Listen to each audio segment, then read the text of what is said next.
Hello and welcome. You're watching the Global Reset from the CNBC-TV18 Prime Ionic Wealth Studio.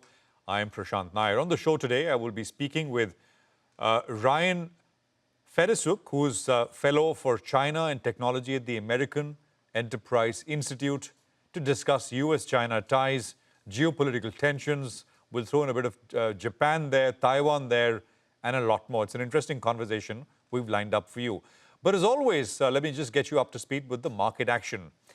And of course, stocks on Wall Street continuing to do well. Fourth straight day of gains. Equities rallying on rising expectations of interest rate cuts. The Dow gained 315 points. The S&P 500 added nearly 50. The tech-heavy index NASDAQ was up nearly 190 points. At close, the CBOE Wix index, which is the fear gauge, dropped about 7.5%. Bitcoin, meanwhile, is also back above the $90,000 level.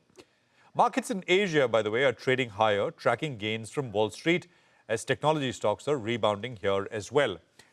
In India, two new records, the Nifty and the Sensex, hitting new record highs in trade today. The Nifty, of course, the last time there was a record high, it was in September of 2024. There was a sharp correction into Liberation Day lows, which was 21,500 or so. And from there, the markets basically come back and reclaimed the September 2024 level. Of course, for the broader market, it's been tougher. I looked at a universe of NSE 500 companies, and over the last 1 year, only 170 out of the 500 companies are actually in the green. And that's the reason why, I mean, even as the index is making highs, enthusiasm at a portfolio level is missing. Let's just stick with the global global news flow a bit longer. And this is, of course, the Chinese industrial data which came through. So industrial firms in China saw their earnings take a hit in October as trade tensions with the U.S. flared, while broader growth momentum in the economy faltered. Data from China's National Bureau of Statistics showed industrial profits dropping 5.5% from a year earlier in October, the biggest decline since June, reversing the double-digit growth seen in August and September this year. For the first 10 months of the year, profits at major industrial firms grew 1.9% from a year ago, decelerating from 3.2% rise in January to September period. Now, to Europe, right? I mean, and this is Britain's government all set to having more than double the fiscal buffer it previously held for meeting its spending and debt targets. New estimates from the countries, that is UK's fiscal watchdog, point to recent tax increases as the main driver of that expanded cushion. The figures were published online just ahead of the Finance Minister Rachel Reeves's budget statement. Take a look at this report. British Finance Minister Rachel Reeves hiked taxes in her budget plan on Wednesday. Workers, people saving for a pension and investors will all pay more tax to help Reeves meet borrowing targets. The country's fiscal watchdog, the Office for Budget Responsibility, or OBR, cut its forecasts for growth in the British economy over the coming years. But in a closely watched moment for markets, it said the government will now have more than double its previous headroom for meeting its fiscal targets, even as it raises spending on welfare. The headroom refers to the amount of extra spending or tax cuts possible for the government while staying within its budget rules.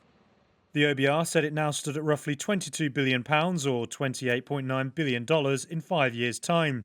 It had forecast roughly around $11 billion earlier this year, a historically low level. The result was in large part due to more than £26 billion or $34.4 billion of fresh tax rises. Finance Minister Rachel Reeves. No doubt we will face opposition again, but I have yet to see a credible or a fairer alternative plan for working people. A fall in borrowing costs suggested investors were largely comfortable with the budget plan. The OBR had mistakenly released the budget before Reeves had given her speech, which Reuters first reported. It revealed the key announcements from the budget on taxes, economic growth and individual policy changes. Reeves had promised to take fair and necessary choices to improve the country and to speed up economic growth, but she also recognised unhappiness among voters. Some key details in her plan include a longer freeze on the thresholds at which people start to pay income tax and a higher rate of income tax. The generosity of pension incentives was scaled back, with social security charges on salary sacrifice pension contributions raising around $6.5 billion. There will also be higher tax rates on dividends, property and savings income. The authority of Reeves and Prime Minister Keir Starmer has been questioned within the centre-left Labour Party. Reeves said in her first budget last year she was returning stability to public finances. That after the shocks delivered by Brexit, the pandemic and the mini-budget crisis of former Conservative Prime Minister Liz Truss. Okay, well, there's news out of Britain. We'll slip into a quick commercial break here. Up next, that conversation with Ryan from the American Enterprise Institute for an in-depth discussion on the state of play between US and China. We'll, of course, talk about what's happening with India, US as well. Stay tuned, coming up.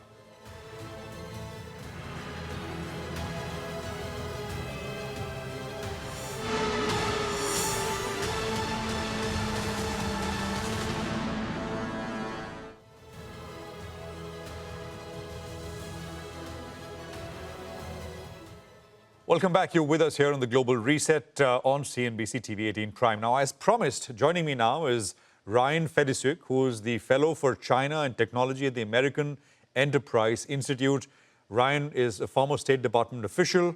Ryan, great to have you with us here on the program. Thanks very much. Let me begin by asking, Ryan, a broader question, which will, I guess, I hope, allow you to frame your thoughts on this issue. How would you describe the state of US-China relations as they stand right now? Sure, and thanks very much for having me on, Prashant. I think we're in a bit of a holding pattern right now in US-China relations. After the tumult of 2025, President Trump has succeeded in stabilizing the relationship with China, had a pretty good leaders summit on the sidelines of APEC in Korea in October. But the real question is what things look like over the next 5 or 6 months before his state visit to China, which he has accepted. I think that we'll really need to drill down on the implementation of what was agreed to in Busan. The US side will be watching very closely the degree to which China really cooperates on fentanyl, trying to curb the flow of precursors to Mexican drug cartels, and whether it buys and upholds its commitment to purchase agricultural products from the United States. Maybe the most salient issue is the rare earth licensing regime, though. I understand some US companies are still having some trouble accessing rare earths. That's well put, Ryan. Let me now ask you a tough one, right? But let me try and put this across to you because it's an important question. I'm not sure if this has got easy answers. You've traveled to China recently, fairly recently, visited many cities in China. In your latest article on your Substack, you write that you felt that amongst people that you met, China and Chinese people that you met felt that China has arrived and that it could do what it wants. On the other side, you got President Trump in the White House, whose ideology is America first. So it's like a clear conflict. Do you think there is acknowledgement on both sides that each needs the other? There is a growing understanding and a respect for what China has achieved among some officials in Washington. I genuinely believe that. We're certainly at an interesting moment in the arc of US-China relations and in the arc of China's development path, and certainly in the political situation in the United States.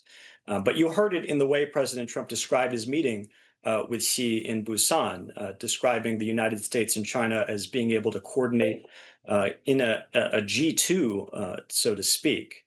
I think the US recognizes that China has made good on a number of its development objectives. And the real question is how China will use the power that it has succeeded in amassing over the past 20, 25 years since it first joined the World Trade Organization and started improving drastically its economic growth. There are certain responsibilities and a certain code of conduct that is incumbent upon world powers and global leaders to wield in a responsible fashion.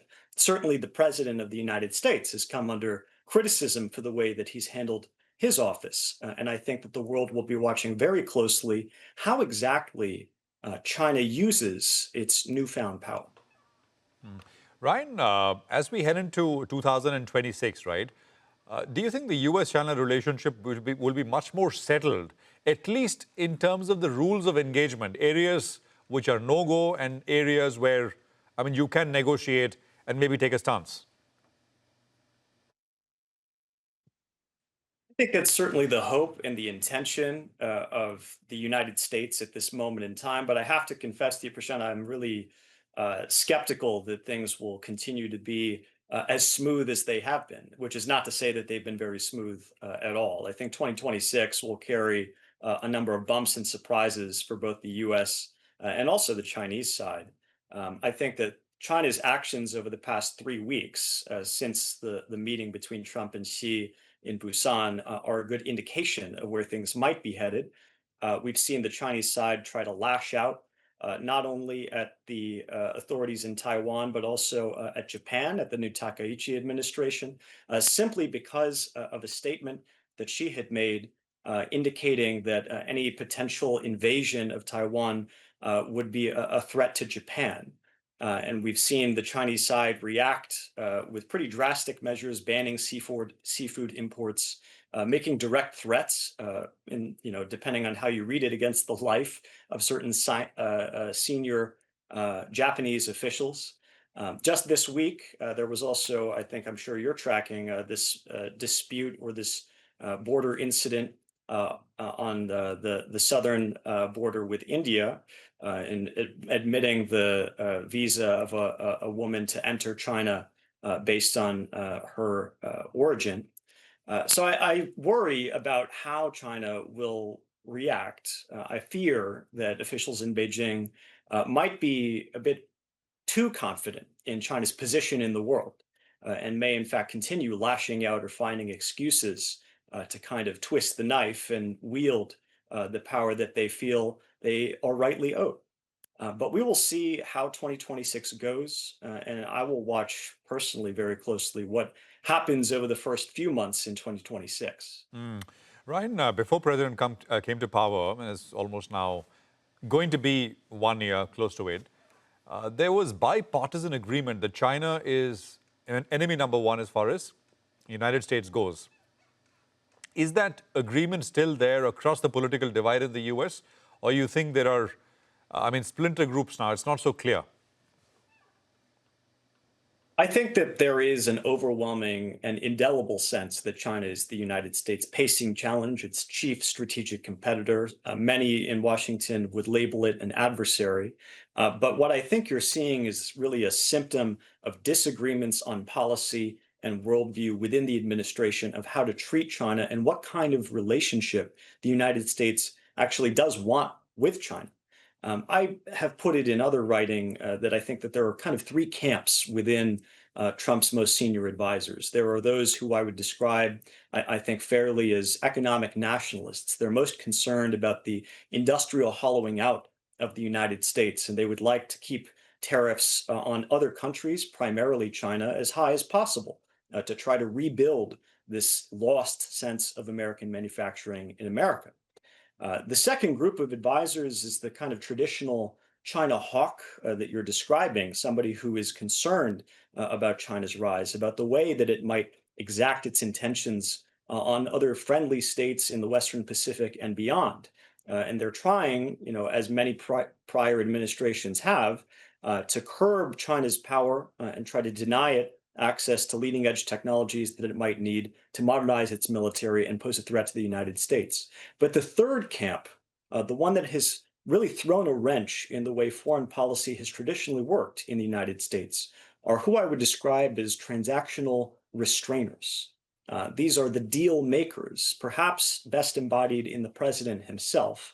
But it's an ideology, I think, that extends beyond President Trump. It encompasses a growing movement of people in America, and particularly the America First movement, who feel that the United States has incurred costs that are unacceptable, and it's paid too great a price to bear the mantle of global leadership, and so is actively seeking to shed some of these international commitments and grapple honestly with the limits of its power. And it's these three factions that are colliding within the Trump administration to set a course for not only US-China relations, not only what kind of China the United States wants to live with, but really what America's role in the world should be. No, absolutely. Do you think, Ryan, Taiwan could be a flashpoint in 2026 and beyond? China feels that well, Taiwan is a settled issue. What do you think?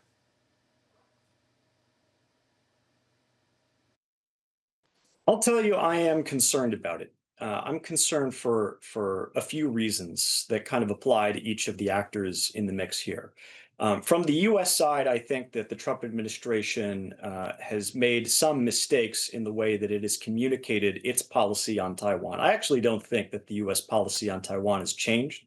I think that there's very little evidence to support this. And I feel that there are many antibodies not only within Congress, which is pretty obvious, but also even within the executive branch that indicate the United States retains a significant interest in ensuring that Taiwan remains free and prosperous as a bright spot of democracy in the Pacific. But even beyond this, I do worry that the Chinese side might be misinterpreting or mishearing what the Trump administration is saying. It is true that the Trump administration has delayed arms sales to Taiwan. It has delayed meetings or at least visits from Taiwan authorities to the United States. And the popular narrative in Washington and in much of the world is that this happened because the administration was interested in pursuing a trade deal with China. I don't know whether that is true, but the very perception that U.S. cross-strait policy is malleable risks inviting, I think, provocation from the PRC. And this is what we've already seen happen just over the past few weeks as it has sought to test the waters in its relationship with Tokyo. But I am worried about overreach by the Chinese side, that they might attempt to test the resolve of the Trump administration. I think that would be a pretty catastrophic mistake. And I do think that there are antibodies in the political system in the United States that would force the president to respond, perhaps in ways China is not fully anticipating. But I would also caution, I do worry about the domestic politics of Taiwan, some of the pressure that President Lai is under. I was very pleased to see that Lai committed to $40 billion in defense spending over the next few years here. I thought that was a very strong signal that the current administration in Taiwan takes its defense seriously.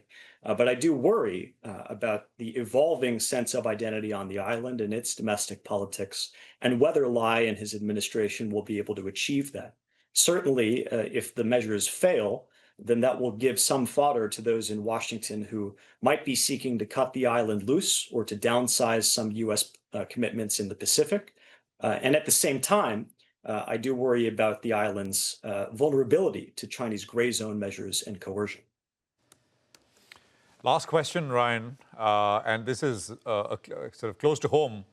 The India-US deal was supposed to be the first, most favorable, et cetera, et cetera, et cetera. None of it has happened. We are the highest tariff country in the world right now. There's this buzz constantly at some point the penal tariffs will go and a trade deal will happen. What do you think? Absolutely. I think that India is, as many of your guests that have been on this show have said the same thing that I'm going to say right now, which is that I think India is a natural partner of the United States. I was really optimistic headed into the Trump administration about a burgeoning U.S.-India relationship, not only because of the role that India plays in the Indo-Pacific and with respect to China, but also because the United States and India have a vested interest in strengthening their bilateral relationship on its own merits. There are tremendous resources within India that the United States needs, a tremendous talent base and human capital that continue to provide, I think, enormous support for U.S. technology companies, for example. And there are many, many areas of potential cooperation between the two countries. I was particularly optimistic when Mike Waltz, who was chair of the U.S.-India caucus, or at least a core voice for U.S.-India relations on Capitol Hill, was tapped to be the national security advisor early in the administration. Unfortunately, I do think there have been a number of stumbling blocks, and the U.S.-India relationship is one example where these kind of tertiary, not tertiary, these external factors limit cooperation that should be happening for a number of reasons. Really, I speak of the war that Russia is waging against Ukraine. I think the Trump administration has been very clear that remains its top foreign policy priority, ending Russia's war. It sought to bring maximum pressure against the Russian side at various points over the previous year. And unfortunately, energy purchases do complicate that. And so naturally, that becomes a major bilateral irritant between the US and India. Will we have to wait till the end of the year, New Year, for a deal? We'll see. But it's perhaps something which the financial markets, and of course, the economy also is waiting out for. Ryan, it's a pleasure having you with us here. Thank you very much. I hope this is the first of many conversations on some of the hot button issues, some of which we covered at this point. It's a wrap on this edition of the Global Reset. Thank you for watching. More coming up on the other side.